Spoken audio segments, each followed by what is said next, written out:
주간 있었던 세상의 소식, 그리고 외신이 바라보는 국내 이슈가 궁금하다면 글로벌 Y.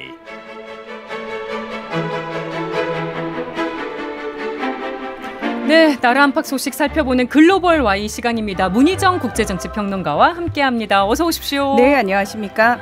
후쿠시마 원전 오염수 방류 세보니까 오늘 9일째입니다. 네. 국민의 눈과 귀가 계속 관련된 뉴스에 쏠리고 있는데 앞에서도 잠깐 얘기가 나왔습니다만 정부가 오염수라는 용어 변경 검토한다고 얘기를 해서 용어 논란이 다시 불거졌습니다. 네. 다시 한번 짚어볼게요. 다른 나라들은 뭐라고 부르고 있습니까? 자, 일단 G7 정상회의에서는 일본이 원하는 대로 처리된 물, 처리수라는 표현을 쓰기로 했어요. 예. 예. 하지만 이제 그거는 쓰기로 했다고 해서 모든 언론이 다 그렇게 쓰고 있느냐? 그건 아닙니다. 나라마다 사실 굉장히 다르고요. 예를 들면은 중국 같은 경우에는 이제 핵폐수, 핵오염수라는 표현, 북한도 그렇게 쓰고 있죠. 러시아도 사실은 핵폐수라는 표현 쓰고 있고요. 그리고 태평양 도서국 포럼 같은 경우에는 아예 그러니까 알프스를 거친 핵폐수라고 표현을 해놨어요. 표현이 좀 기네요. 긴데 안에 그 앞에 알프스 이게. 일본은 다핵종 제거 설비라고 주장을 하고 있지만 사실은 그 알프스라는 단어 속에 다핵종 제거라는 표현은 없습니다. 예, 영어를 살펴보면은 없고요. 그래서 일본이 계속해서 알프스, 이 알프스라고 붙인 이유도 우리가 생각하는 알프스 맑고 깨끗한 느낌을 주기 위한 의도가 있다라고 얘기를 하잖아요. 그러니까 하필 또 이 음성이 같아가지고. 그러니까 그래서 의도적으로 붙였다는 얘기가 있거든요. 하지만 중요한 거는 그 알프스 시설, 설비에 대해서도 이 설비 국제적으로 검증된 설비인가? 아니라는 겁니다. 그건 아닙니다. 그건 일본 정부가 우리가 알프스라는 이런 설비를 만들었어요. 네. 이걸 거쳐가지고 핵폐수를 처리를 할 겁니다라고 주장을 했을 뿐이지 실질적으로 국제사회에 자 저희가 만든 이 설비에 대해서 여러분 마음껏 검증해 주십시오라고 오픈한 적은 단 한 번도 없습니다. 네. 우리가 그거를 지금 자꾸 헷갈리고 있어요. 그래서 그러니까요. 다핵종 제거 설비라는 말 자체가 사실은 틀린 말이라고 볼 수 있고요. 그건 일본 정부의 주장이고 그 주장을 우리는 언론에서 그냥 썼으니까 우리도 그냥 그렇게 받아들였던 것뿐이지. 다 거르는 것도 아닌데. 맞습니다. 그리고 그 62종에서 마지막에 계속해서 줄어들어가지고 결국 삼중수소만 문제가 되고 있다라고 얘기를 하지만 실제로는 이 안에 과연 몇 가지의 방사성 물질이 들어있는지 제대로 알 수도 없고 이것들이 나중에 인체에 어떤 영향을 미치는지에 대해서는 더더욱 알 수가 없기 때문에 연구가 된 바도 없고. 네. 그래서 외신들은요. 제가 계속 말씀드립니다만 외신들은 두 가지 얘기를 계속 같이 해줍니다. 찬성하는 쪽, 일본 정부의 지지를 표하는 쪽이 왜 지지를 표하는지 그 전문가들이라고 하는 사람들이 뭘 주장하는지를 똑같이 써주고요. 바로 이어가지고 하지만 이에 반대하는 전문가들의 의견도 있다. 왜냐하면 이러면서 그들의 의견도 똑같은 비중으로 같이 실어줍니다. 그러니까 결국 판단은 여러분이 하십시오라고 두 가지 정보를 동시에 준다라는 거죠. 예. 근데 우리 언론이 그렇게 두 가지 정보를 이렇게 정말 공평한 느낌으로 같은 분량에 같은 비율로 올려놓은 보도를 혹시 보신 적이 있으신지요? 그냥 그 언론사의 논조에 따라서 한쪽 주장을 조금 더 많이 보는 느낌이 있습니다. 그럴 뿐만 아니라 계속 정치적 문제만 나오잖아요. 네. 정말 슬픈 일이 뭐냐면은 그 수산시장 상인들 인터뷰를 하면 그분들 인터뷰 내용이 나오는데 그분들이 뭐라고 얘기를 하냐면 정치하고 언론이 잘못했대요. 정치하고 언론에서 자꾸 이 핵폐수 얘기를 하니까 손님들이 안 와요라고 얘기를 하시잖아요. 네, 이건 그렇게 얘기하시는 분도 있더라고요. 예, 자 이거는 너무 개탄할 만한 일인 게 지금 이 문제의 핵심이 그만큼 우리 언론들 보도가 성공했다는 거예요. 의도한 대로. 원래 핵심은 뭐죠? 외신들 보도처럼 이 핵폐수가 어떤 위험을 가져올지 또는 별 위험이 없다. 이 전문가들 진짜 건강상의 또는 지구 생태계 문제와 관련해가지고 그 차원에서 접근하는 보도를 계속해서 내놨으면 상인은 그렇게 받아들이지 않고 그렇게 얘기하지 않았을 겁니다. 그런데 우리 언론이 계속해서 이건 정치적인 문제고 야당이 뭐라고 그랬고 우리 정부가 괴담이라고 그랬고 가짜뉴스라고 그랬고 이런 식으로 정쟁화 시켜버리니까 결국 상인들은 이게 다 정치와 언론 때문에 우리가 피해를 보는 거야 라고 받아들이게끔 됐다는 거예요. 핵심을 완벽하게 비껴나면서 우리 언론이 의도한 대로 됐다라는 거죠. 오염수를 방류 방류한 일본을 탓하는 게 아니라 당연합니다. 언론을 탓하게 된 상황. 그렇죠. 이게 네. 왜 문제입니까? 또 씁쓸해지는데요. 그리고 일본이 사실은 이 핵폐수를 바다에 버리지만 않았어도 우리나라에서 이 난리가 날 이유도 없고요. 그렇죠. 우리나라가 무슨 세금을 들여가지고 이 피해를 어떻게 구제할 것인가 이런 대응 논의를 예산도 엄청나게 편성했잖아요. 논의를 할 필요가 없습니다. 네. 지금 민생 살기 먹고 살기 엄청 힘들다고 얘기하는데 왜 자꾸 이 얘기를 우리가 하고 있어야 됩니까? 그렇다면 이 책임은 결국 누가 져야 되느냐? 윤석열 정부가 져야 된다는 겁니다. 정부 네. 입장에서는 가장 인접국으로서 발언권이 있었다는 거예요. 세게. 하지 네. 마라. 방류하지 마라. 투기하지 마라라고 얘기할 수 있었던 그 발언권마저도 스스로 던져버렸기 때문에 이런 문제가 벌어졌다라는 겁니다. 핵심은 그거예요. 그래서 또 살펴보고 싶은 부분이 일본산 수산물을 중국이 전면 수입 금지를 했었는데 미국도 수입을 줄였다면서요? 이 수입량이 어느 정도로 줄었냐면 7.9%가 줄어들었다는 거예요. 제가 지난주에도 말씀드렸다시피 중국하고 홍콩이 합쳐가지고 일본 수산물 수출의 42%를 차지했거든요. 많이 수입하고 있었다고 얘기해 주셨었잖아요. 네, 우리나라가 6.8% 정도 됩니다. 그러니까 미국은 사실 크진 않았어요. 많지는 않았는데 그 많지도 않은 양에서 마저도 이만큼을 줄여 7.9% 정도를 본인들 자체적으로 줄여버렸다라는 이거 겁니다. 어떻게 해야 될까요? 미국은 그 일본의 오염수 방류 지지한다고까지 얘기했었었는데. 그렇습니다. 예. 그러니까 정치적 이유에 의해서 필요에 의해서 지지한다고 발표를 했지만 실리적으로 뭐 그건 그거고 실질적으로 일본산 수산물 우리는 뭐 줄일 수 있으면 줄여야지라는 식으로 대응하고 있다는 걸 분리해서 대응을 하고 있다라는 겁니다. 정치적 필요에 의해서 한미일이 합쳐야 되기 때문에 일본을 끌어들이기 위해서 일본을 설득하기 위해서 지지 발언은 해줍니다만 네. 아유 그래도 이 수입 문제는 또 다른 거지라고 대응을 하고 있다라는 거예요. 자 사실은 미국이 수입을 줄인 부분을 비율을 누가 가져갔냐면은 네. 우리나라하고 중국, 홍콩, 그 대만이 나란히 나눠서 가져갔다라는 거예요. 그만큼 늘어났다는 거예요. 자, 그런데 이제 중국하고 홍콩은 전면 수입 금지했죠. 네. 그렇게 되면 이제 이 남아도는 일본산 수산물을 어디로 보낼 것이냐, 네. 어느 쪽에 압박이 들어올 것이냐. 이거 참. 굉장히 심각한 문제라고 볼 수 있습니다. 유럽에서는 뭐 그렇게 크게 일본의 핵폐수 해양 투기에 대해서 반발 안 하잖아요라고 얘기를 하시는데 유럽연합은 물리적 거리가 굉장히 떨어져 있잖아요. 네. 그리고 실질적으로 우리처럼 날것의 수산물을 많이 소비하는 나라가 아닙니다. 네. 그리고 유럽연합으로 수출되던 일본산 수산물도 거의 대부분이 중국에서 가공이 돼서 거기서 유럽연합으로 넘어가는 행태였거든요. 네. 자, 그런데 이제 중국이 전혀 그걸 안 하겠다고 하니까 일본 차원에서는 그러면은 유럽연합으로 우리가 직접 수출을 해야 되는 판로를 만들어야 된다는 거예요. 이제 와서 그걸 고민하고 있다라는 겁니다. 그렇기 때문에 유럽연합 입장에서는 사실 다른 나라에 불났네? 이런 식으로 구경하고 있던 입장이었기 때문에 그렇게 네. 우리처럼 민감하게 받아들이지 않았던 건데 만약에요. 일본 측에서 일본산 수산물에 대해서 유럽연합 측에 계속해서 수입을 좀 증가시켜라 네. 라는 식으로 압박을 한다. 그렇게 되면 유럽연합의 입장은 달라질 수 있습니다. 그 압박이 우리나라로 올 가능성은요? 사실은 우리나라로 올 가능성이 훨씬 많죠. 네. 그게 걱정입니다. 우리 정부가 과연 지금까지는 아니라고 하지만. 아니라고 얘기하지만 그걸 믿을 수가 없잖아요. 네. 예. 아유, 그리고 또 걱정스러운 소식, 경제도 지금 상황이 심상치가 않습니다. 뭐 상반기에는 안 좋았더라도 하반기에는 좋아지지 않겠냐. 그래서 뭐 상저하고라는 말도 했었는데 지금 경제 지표 보면 그것도 아니라는 거예요. 상저하저 얘기 나오고 네, 있죠. 상저하저가 될 거라는 겁니다. 근데 이게 우리나라만 그런 게 아닌가 봐요. IMF가 지난달 말에 세계 경제 성장률 전망치를 내놨는데요. 3%예요.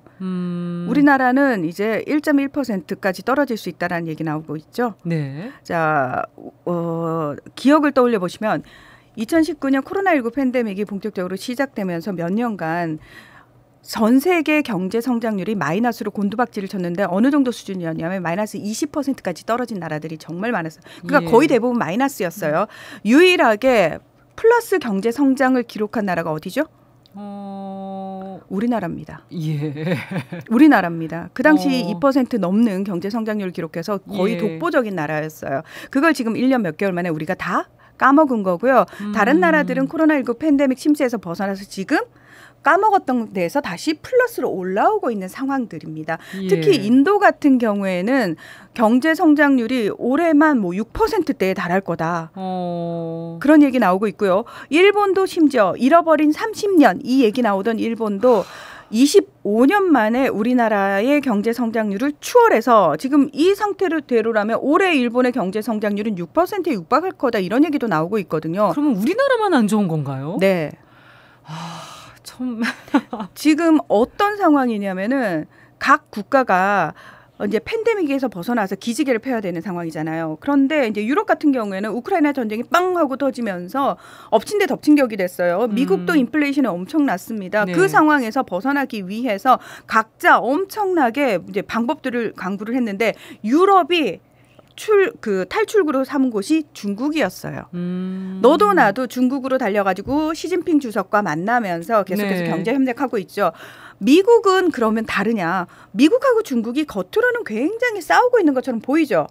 하지만 고위공직자들은 또 교류를 계속했던 기억이 납니다. 러먼도 상무장관 중국 가지 않았습니까? 네. 그 앞에서 계속해서 뭐 국무장관까지 가지 않았습니까? 이게 뭘 의미하는 겁니까? 지금 IMF 총재 중국가 있습니다. 리창 총리 만났습니다. 네. 이게 뭘 의미하는 거냐면은 결국은 세계 경제에 있어서 중국과의 디커플링, 중국과 우리는 담을 쌓고 우린 친하게 지내지 않겠어로는 자기 나라의 경제를 성장시킬 수 없다라는 걸 너무나 잘 알기 때문에 예. 지금 영국의 외무장관도 중국 가서 왕이 외교부장 만났습니다. 네, 다들 그 외교 관계를 다 이렇게 신경 쓰면서 경제를 챙기고 있는 거네요. 당연합니다. 그런데 유일하게 지금 그 중국하고 각을 세면서 안 놀 거야 하면서 마이너스로 곤두박질 치고 있는 나라가 어디죠? 우리만. 예, 우리만 지금 그렇습니다. 아니 이거는 너 중국 편이야? 너 러시아 편이야? 이런 식으로 이분법적으로 외교를 보시면 안 되고 경제 정책을 보시면 안 돼요. 네. 친구하고도 아니 우리 뭐 개인적인 관계에 있어서야 뭐 코드가 안 맞으면은 안 만날 수 있죠. 그렇지만 우리가 조직 생활을 하면서 또는 회사 생활을 하는데 내가 저 사람과 정말 맞지 않아도 그러면은 그래서 내가 저 사람이랑 안 보기 위해서 회사를 그만둘 겁니까? 그렇지는 않죠. 그렇게 하면 나도 못 살아요. 네. 그러면 내가 회사를 다녀야 되면은 최소한 사회적인 관계는 유지해야 되는 거예요. 그런데 지금, 우리나라는 지금 외교 정책에 있어서 그 사회적 관계 우리 국익을 위해서 최소한 해야 되는 그 관계마저도 다 파탄내고 있는 게 지금 윤석열 정부 아닙니까? 네. 영국도 이렇게 중국을 방문해서 챙기고 있다는 소식이 또 새삼 새롭게 보이네요. 우리나라는 어떻게 하고 있는지. 영국이 이제 정말 급해서 중국까지 달려간 게 맞아요. 영국은 브렉시트를 했잖아요. 예. 유럽연합으로부터 떨어져 나오면서 영국이 엄청나게 경제가 침체되고 있습니다. 영국이 그러면 왜 브렉시트를 했느냐? 예. 이게 이제 많은 사람들이 되게 궁금해하는데요.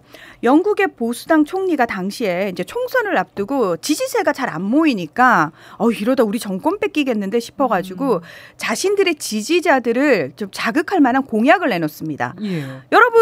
여러분께 가야 할 그 수많은 보조금이 지금 우리가 EU 분담금으로 가고 있죠. 저희 보수당을 다시 선택해 주시면은 브렉시트, 유럽연합으로부터 탈퇴하는 국민 투표를 저희가 실시하겠습니다라고 한 거예요. 네. 그래서 실제로 보수당이 승리를 했고 승리했으니까 약속 지켜야 되죠. 근데 너무 희한한 게 당시 그 데이비드 캐머런 총리인데 이 사람이 그 공약을 내놓으면서도 설마 사람들이 브렉시트에 찬성할 거라고 생각 안 했습니다. 그런데 됐어요. 근데 대부분의 영국인들이 생각을 그렇게 안 했어요. 근데 이게 찬성으로 나와버린 거예요. 굉장히 그 박빙의 승부를 벌였지만 미세하게 이긴 겁니다. 그래서 울매겨자먹기로 제가 이걸 얘기한 건 아니었는데 하면서 데이비드 캐머런 총리가 당시에 본인이 거기에 책임을 지고 사퇴를 하거든요. 예. 그러면서 이제 3년간에 걸친 협상을 거쳐가지고 나왔는데 문제는 뭐냐. 브렉시트 하면서 유럽연합은 하나의 거대한 경제 공동체예요. 그렇죠. 거기서 뚝 띄어져 나오는 것 자체가 이 거대한 시장 자체를 잃는 겁니다. 쉽지 않은 길인데. 물품의 이동, 사람의 이동으로부터 모든 게 다 자유로웠어요. 네. 그런데 영국이 떨어져 나오면서 이 모든 게 다 중간에 하드보드라고 얘기하죠. 국경이 생김으로 인해 가지고 세관 업무가 엄청나게 증가를 하고 영국에 들어와 있던 수많은 유럽 시민들이 나가야 되는 상황이 벌어진 거죠. 그런데 이 유럽에서 들어온 많은 그 유럽 시민들이 영국 내에서 담당하고 있었던 게 3D 업종이었어요. 화물차 운전부터 시작해가지고 식당 종업원들. 근데 그 사람들이 쫙 수백만 명이 빠져나가니까 어떻게 되겠습니까? 운영이 안 되죠. 운영이 안 되는 상황이고 일단 물자가 못 들어옵니다. 그래서 우린 이탈리아 스파게티를 못 먹어. 그래서 미국산 먹어. 이렇게 얘기하는 게 지금 영국 상황이에요. 진짜 심각하네요. 그렇습니다. 그런 상황에서 지금 영국이 그래도 우리에게 미국이 있잖아. 미국하고 손을 잡으면 살 수 있을 거라고 생각했는데 미국이 생각보다 인플레이션 때문에 경기 침체가 심화됐습니다. 네. 그런 와중에 우크라이나 전쟁 터졌죠. 아이고. 더더욱 힘든 상황이 생기니까 영국인의 4분의 1, 성인의 4분의 1이 하루에 한 끼밖에 못 먹는다는 얘기가 나온 거예요. 그 대단한 영국이 해가 지지 않는 나라 영국이 그 상황이 벌어졌죠. 그런 상황에서 영국이 지금 어쨌든 살아남아야 되니까 중국을 달려간 겁니다. 그리고 중국하고 손을 잡은 겁니다. 5년 만에 외무장관이 만난 거예요. 그냥 남의 나라 얘기로만 들리지는 않은데요. 이탈리아 행보도 좀 주목할 만한 사안이 있다고요? 이탈리아는 2019년에 G7 국가 중에서 유일하게 최초로 중국의 1대1로를 받아들인 나라예요. 네. 시진핑 주석이 2012년부터 집권을 하면서 시 주석의 그 거대한 그 글로벌한 구상은 뭐였냐면은 우리나라 예전에 실크로드처럼 그러니까 중국의 실크로드처럼 전 세계를 경제 공동체로 묶겠다는 거예요. 그러면서 육지로도 연결을 하지만 바다로도 연결을 하게 해서 전 세계를 중국의 경제 협력체 그 아래 두겠다. 네. 라는 거대한 꿈을 세우고 이제 많은 나라들 특히 이제 개발도상국 위주로 자 저희가 여기 인프라 많이 필요하시죠? 돈을 저리로 빌려드릴 테니까 이 인프라를 한번 구축해 보시죠. 그러면 그 나라 입장에서는 돈이 없어서 못하고 있던 것들을 해준다고 그러니까 너무 좋잖아요. 네. 근데 중국이 1대1로를 들어갈 때 조건이 있습니다. 자, 첫 번째 무조건 중국 국영 기업을 껴야 됩니다. 국영 기업이 이 건설을 주도해야 됩니다. 두 번째 그러면 당연히 중국 노동자들이 들어가야 됩니다. 공짜가 아닌 거예요. 당연합니다. 그러니까 처음에 이 개발도상국에서 1대1로를 받아들일 때는 와 우리도 이제 일자리 창출 엄청나고 그 지역 경제가 활성화되겠구나. 네. 아닙니다. 그 지역 전체가 차이나타운으로 변해버리는 상황이 벌어지는 거죠. 그러면 기존에 살고 있던 사람들 입장에서는 중국인 노동자들이 수십만 명이 들어와요. 그러면 그 수십만 명을 지키기 위해서 비공식적으로 인민해방군이 같이 따라 들어옵니다. 자, 이 공사 내에서 모든 걸 다 누가 한다? 중국인들이 하고 중국 자재 가지고 와서 합니다. 자, 딱 건설해놨더니 건설을 해놨는데 자국 산업이 발전을 해야지 항구도 이용하고 그다음에 사람들이 돈이 많아져야지 공항도 이용하잖아요. 공항 지어놨고 항구 지어놨고 도로를 닦아놨는데 여기를 다닐 사람들이 없고 물류가 없습니다. 자 이렇게 되니까 어떡하죠? 저희 돈도 못 갚겠어요. 이러니까 중국이 돈을 못 갚네요. 99년간 저희가 이거 관리하겠습니다. 라는 식으로 야금야금 먹어가는 거죠. 그래서 부채 외교라는 얘기가 나올 정도였잖아요. 그래서 어떻게 보면 중국의 외교 전략이 있는 셈이네요. 그렇습니다. 근데 거기를 이탈리아가 2019년에 들어간 거죠. 왜? 이탈리아 경제가 너무 힘든 상황이니까 일단 중국 손을 잡았거든요. 네. 그 당시에 서방 국가들이 굉장히 반대를 했습니다. 근데 지금 조르자 멜로니 극우 이제 출신의 총리라고 네. 얘기를 하잖아요. 이 사람은 처음부터 이렇게 친중 성향이 아닙니다. 유럽의 극우 정치인들은 거의 대부분 친러시아 성향이거든요. 네. 그리고 우리의 나라의 극우나 이런 쪽하고 좀 다르게 이 사람들은 진짜 자국의 이익을 우선시하는 나라입니다. 네. 자, 멜로니 총리는 본인이 총리가 되면은 무조건 1대1로부터 끊어내겠다라고 얘기를 했어요. 예. 그걸로 사실 표를 얻은 사람이에요. 근데 이걸 이 내면을 좀 잘 살펴볼 필요가 있는 게 뭐냐면은 코로나19 팬데믹도 그 기간 동안 이탈리아 북부 쪽에서 엄청나게 많은 확진자가 처음에 발생을 하거든요. 네, 이탈리아 초반에 심했잖아요. 심했죠. 그 이유가 뭐냐면 이탈리아는 북부하고 남부 격차가 심한데요. 한마디로 말해서 북부는 공업 중심의 경제가 굉장히 성장한 곳이고요. 남부 쪽은 좀 가난한 지역입니다. 그러다 보니까 이 남부 쪽에서 사실은 극우에 대한 그러니까 사람들이 먹고 살기 힘들어지면 살짝 극단적으로 변해가거든요. 그러면 약간 그 사람들의 그런 분노를 대신 표출해주는 사람들이 인기가 있을 수밖에 없습니다. 네. 당연히 남부 쪽에서 인기가 있었어요. 자, 북부 쪽은 살짝 다른 분위기였는데 그 팬데믹이 발생한 곳이 북부였단 말이죠. 그래서 도대체 왜 이탈리아 북부에 무슨 일이 이러고 들여다봤더니 1대1로 이전부터 이 이탈리아 북부 쪽은 이탈리아는 명품으로 워낙 유명한 곳이잖아요. 네. 지금 이탈리아 명품 잘 보셔야 되는 게 뭐냐면은 정말 이탈리아의 어떤 명인들, 마에스트로들이 만들어내는 건지 아니면 그 북부 지역을 대부분 장악한 중국인들이 만들어내는 건지를 보셔야 돼요.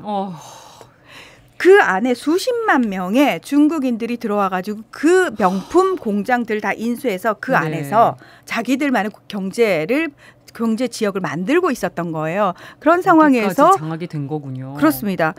근데 여기서 이제 확진자가 많이 발생을 해버리고 그 이유를 알고 봤더니 여기에 중국인들이 이렇게 많았나? 상황이 벌어졌던 거죠. 당연히 민심이 흉흉할 수밖에 없죠. 그리고 예. 중국인에 대해서 반감이 생길 수밖에 없는 상황이 만들어진 거예요. 예. 그리고 멜로니 총리는 선거 유세 기간 동안 그 반감을 제대로 이용을 한 거죠. 반중 정서를. 그래서 이번에 큰 결정을 내리게 된 거군요. 그렇습니다. 그 원래 이제 12월 22일까지 자 우리가 앞으로 5년간 이 1대1로 프로젝트를 계속해서 추진할 것인지 말 것인지에 대한 결정을 내려야 되는데 멜로니 총리는 계속해서 나는 어쨌든 이거 끊어낼 거다라고 얘기를 했고요. 의회 차원에서도 우리가 공식적으로 그 1대1로를 2019년부터 중국과 했는데 그 기간 동안 중국이 우리 쪽에 수출한 건 엄청나게 늘었지만 우리가 중국에 수출한 건 없다. 이거 알고 봤더니 사실은 우리가 중국만 좋은 네. 일 시킨 거다. 그리고 G7 국가 중에서 유일하게 1대1로 연결돼 있는 나라는 이탈리아밖에 없는데 너무 아이러니하게도 중국으로부터 가장 큰 이익을 얻은 나라는 프랑스라는 거예요. 오히려 프랑스가 중국에 더 많은 걸 수출하고 그래서 뭐야 이거 1대1로 안 해도 중국이랑 경제 협력 가능하잖아. 네. 이 얘기를 하면서 물론 중국의 보복도 사실은 걱정을 해야 되는 부분이 있거든요. 예. 그래서 멜로니 총리가 이렇게 표현을 하죠. 외교적 표현을 하죠. 1대1로가 아니라도 중국과 협력할 방안은 얼마든지 있다. 우리는 여지를 남긴 거네요. 그렇습니다. 우리는 얼마든지 중국과 충분히 그런 대화를 하고 있고 잘 구축돼 있다고 생각한다 관계가 이런 네. 식의 얘기를 하고 있다라는 거죠. 그리고 가을쯤 멜로니 총리가 시 주석을 만나러 중국을 방문할 예정이라고 얘기가 나오니까요. 네. 이 부분을 좀 지켜볼 필요가 있는데 중국 입장에서는 어떠냐? 이탈리아가 어쨌든 나가버리게 되면 조금 타격이 있기 때문에 어떤 식으로든 이탈리아를 잡기 위해서 굉장히 많은 당근들을 내놓을 겁니다. 예. 그리고 그걸 보고 이탈리아는 판단을 하면 되는 거겠죠. 네. 이런 모든 상황을 감안했을 때 우리 정부와 중국의 관계 어떤 얘기 좀 해주고 싶으세요? 저는 지금 상황에서 너 친중이야? 친일이야? 친미야? 라는 의미 자체는 사실 그 단어 자체가 저는 무의미하다고 생각을 합니다. 이분법적으로 그 나라랑 친하고 안 친하고의 문제가 아니라는 거예요. 네.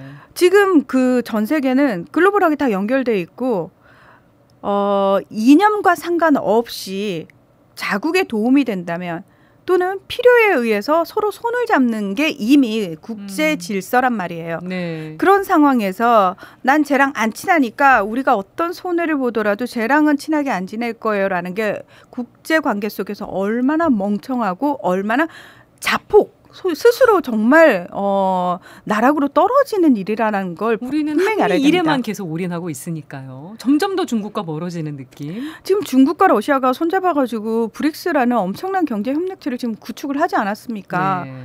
이 안에서 지금 제가 IMF 총재가 중국으로 날아간 이유를 설명을 해드리면 그 브릭스의 신개발 은행이라고 하는 네. 브릭스 차원의 은행이 있죠. IMF가 서방 국가의 은행이라면 그 신개발은행은 브릭스의 은행이에요. IMF가 우리를 도와준 게 아니고 IMF는 돈을 공짜로 빌려주지 않습니다. 네. IMF가 늘 돈을 빌려줄 땐 조건을 가혹하게 겁니다. 그래서 사실은 돈을 빌려준다는 대가로 그 나라 내정에 간섭한다는 얘기까지 나오고 있을 정도거든요. 네. 근데 거기에 반해서 브릭스의 은행인 신개발은행은 딱 그렇게 얘기하거든요. 우리는 내정 간섭 안 해. 돈이 필요해? 우리와 협력하자. 네. 라는 식으로 서로 윈윈할 수 있는 관계를 만들자라고 얘기를 한다라는 거죠. 예. 당연히 개발도상국 입장에서는 더 솔깃하죠. 당연합니다. 그러니까 IMF 입장에서는 굉장히 본인들의 입지가 좁아지잖아요. 네. 그리고 IMF로부터 엄청나게 지원금을 받았던 아르헨티나가 브릭스에 들어갔잖아요. 이번에. 진짜 발등에 불이 떨어진 거예요. 그래서 예. 가서 지금 IMF도 중국과 어떤 식으로든 관계 회복을 하려고 지금 다독이고 있는 거예요. 아, 오늘 사진 보니까 그 IMF 총재가 게오르기에바 총재가 중국 옷을 입었어요. 중국 옷 입고 리창 총리하고 손잡고 악수하는 사진을 찍었습니다. 이게 무슨 의미겠습니까? 여러 가지를 보면 중국이 참 외교 전략을 잘 구사하는 것 같습니다. 근데 그렇게 해야지 살아남는 시대입니다. 예. 영악해져야 됩니다. 우리 정부도 조금 더 면밀하게 살펴봐야 되지 않을까 생각을 해보면서 아프리카로 넘어가 볼게요. 군부 쿠데타 소식 전해주실까요? 네, 너무 속상한 게 이제 많은 분들이 아프리카 대륙에서 일어난 일은 별로 관심 없어 하세요. 그러니까요. 이 시간을 통해서라도 전해드려야 되겠습니다. 그런데 제가 아프리카에도 여러분이 관심을 가지셔야 되는 이유에 대해서 정말 단도직입적으로 말씀을 드릴게요. 희한하게 우리나라가 이제 크기가 별로 크지 않다고 생각하고 인구수가 별로 많지 않다고 생각을 하지만 아닙니다. 꽤 그래도 인구수가 있는 나라거든요. 근데 이 나라의 사람들이 전 세계 200개가 넘는 나라에 쫙 있습니다. 우리나라 교민들이 없는 나라가 거의 없습니다. 아프리카 대륙 쪽에도 우리 교민들이 굉장히 많고요. 네. 뿐만 아니라 거기서 사업을 하고 있는 또는 거기 수출을 하는 우리 기업들 굉장히 많습니다. 근데 쿠데타가 일어났다는 건 이런 신변이나 여러 가지 피해에 노출돼 있다는 거잖아요. 당연합니다. 실제로 왜 LG전자라든지 삼성전자 같은 그런 우리가 이제 말만 들으면 아는 다국적 기업 수준의 우리 기업들이 가 있는 곳에서 쿠데타가 일어났을 때 어떤 상황 벌어졌어요? 공장문 열어서 그냥 탈취를 해가는 그런 것도 뉴스에 나지 않았습니까? 그래서 사실은 아프리카라는 멀리 떨어진 곳이고 우리가 상관없어 보이는 나라도 사실 정치 상황이 어떻게 돌아가는지 우리가 좀 관심을 가지고 볼 필요가 있는 거거든요. 왜냐하면 우리 외교부 쪽에서도 그 부분은 신경을 써야 돼요. 우리 교민이 한 명이라도 있으면 신경을 써야 되는 게 맞는 거고요. 우리에게 쓸모없는 나라는 단 한 나라도 없습니다. 왜 이런 부분을 얘기를 들으면 또 한미일 협력에만 올인이 된 것 같은. 저는 그게 너무 안타깝고요. 그래서 이 얘기 나오니까 잼버리 때 이렇게 그 우리나라에 대사관이 없거나 영사관이 없는 나라들 소위 좀 가난한 국가에서 온 그 대원들 제대로 신경 안 썼다는 거 아닙니까? 우리가 주최국인데 결국 우리 국민들이 나서가지고 자발적으로 그들을 도왔다고 하지 않습니까? 저 그 얘기 들었을 때 너무 부끄럽고요. 너무 미안하고 너무 속상했습니다. 그런데 자, 아프리카 지금 2019년부터 수단에서부터 시작해가지고 군부 쿠데타가 지금 총 8개 나라에서 일어났는데요. 주로 어디서 일어나고 있냐면 아프리카 대륙 모양이 딱 어떻게 생겼냐면 약간 그 닭다리처럼 생겼다고 해야 되나? 그렇죠. 약간 닭다리처럼 생겼는데 그 위쪽에 큰 나라들이 이제 뭐 리비아, 이집트, 요 알제리 요 나라들 아래쪽에 있는 나라들이 있어요. 여기가 일명 그 사헬 사막지대라고 얘기하는데 가로로 쫙 해서 요 나라들에서 지금 연쇄 쿠데타가 벌어지고 있거든요. 자, 그렇다면 쿠데타의 이유는 뭐 말리, 부르키나파소, 뭐 니제르, 가봉 뭐 어디 있는 나라인지도 모르겠고요. 잘 모르겠고요. 그리고 쿠데타 왜 일어났는지 모르겠어요라고 지금 생각을 하실 텐데 가장 간단하게 설명을 드릴게요. 학교 다닐 때 혹시 기억하실지 모르겠지만 이 아프리카 대륙을 식민 지배한 대표적인 두 나라가 있어요. 자, 세로로는 영국, 가로로는 프랑스라고 우리가 배웠던 기억이 있으실 텐데요. 지금 쿠데타가 나오고 있는 쪽이 다 어디다? 프랑스의 식민 지배를 받았던 국가들입니다. 왜 그렇게 됐을까요? 자, 이 이유가 있습니다. 일단 그럼 아프리카는 우리나라는 사실 1945년에 독립을 했잖아요. 아프리카 국가들은 언제 독립을 하냐면 1960년대, 늦게는 70년대까지 독립을 못했습니다. 얼마 안 된 거예요. 얼마 안 됐습니다. 얼마 안 됐습니다. 자, 독립을 했으면 우리 생각에는 야, 이제부터 민주주의하고 막 잘 해야지라고 생각을 할 텐데 이게 생각보다 쉽지 않은 이유가 뭐냐면은 일단 프랑스가 이 자원이 많은 곳을 버리고 그러니까 손을 떼고 가야 되는데 손을 떼고 못 가겠는 거예요. 왜? 여기에 대한 영향력을 여전히 확보하고 싶고 유지하고 싶은 많으니까. 겁니다. 그렇습니다. 그래서 네. 최근까지도 수천 명에 달하는 프랑스 군들이 이 나라들에 주둔하고 있었어요. 네. 이유는 뭐다? 이 나라들에서 굉장히 뭐 IS를 비롯해 가지고 보코하람 같은 그 극단주의 성향의 무장 조직들이 많은 이제 활동을 하고 있어서 그들로부터 이 나라를 지킨다라는 명목하에 정말 수천 명의 프랑스 군들이 거기에 주둔을 하고 있었는데 지금 그 쿠데타를 일으킨 군부는 이 프랑스에 대해서 너네 다 나가라라고 얘기를 하고 있는 거예요. 네.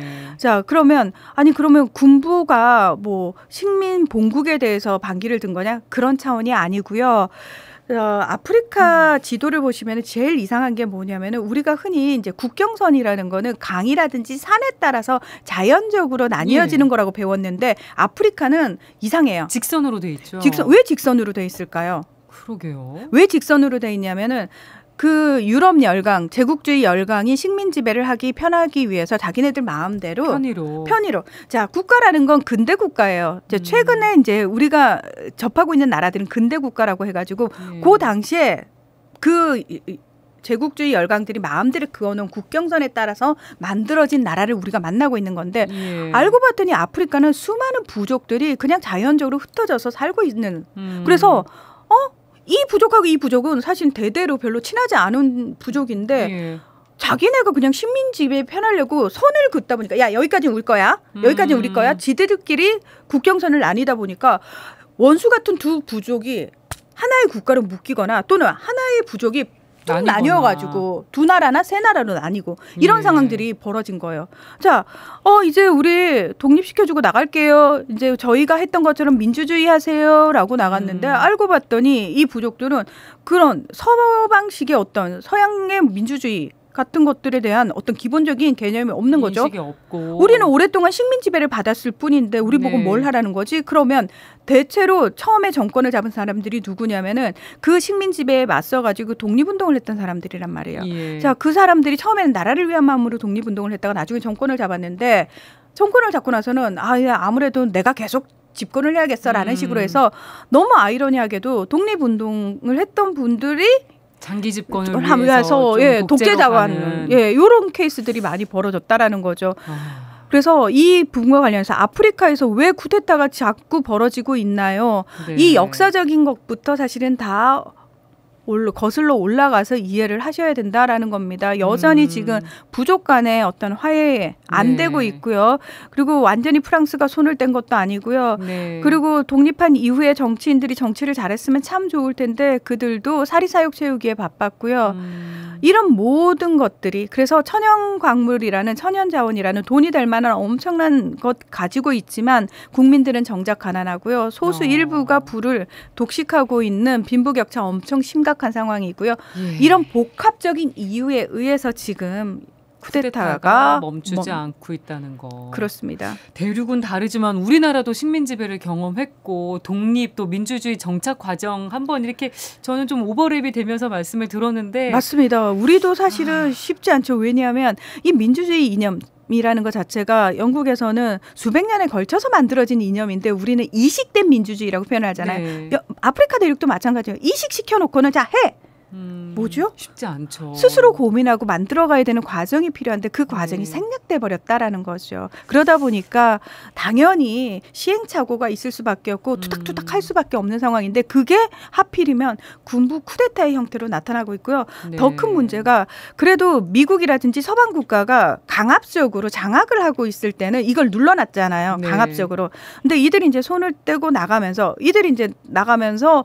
나름대로 요 안에서는 또 이 안에 권력자들이 자신들의 정권을 유지하기 위한 방법으로 러시아의 바그너 그룹 같은 용병 기업이라든지 중국 같은 나라들을 끌어들인단 말이죠. 그리고 러시아와 중국 입장에서는 그런 거 이용해가지고 그 수많은 광산에 대한 천연 광물에 대한 이권들, 그 선점을 다 해버린다라는 거죠.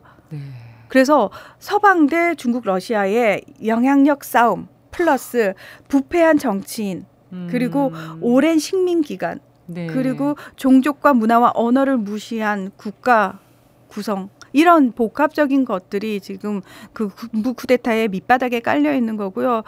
대다수의 아프리카 그 국민들 굉장히 지금 힘든 상황에서 네. 예, 삶을 영위하고 있는 상황이죠. 슬픈 아프리카 이야기로 오늘 글로벌 와이 마무리를 해야겠습니다. 잘 들었습니다. 고맙습니다. 네, 고맙습니다.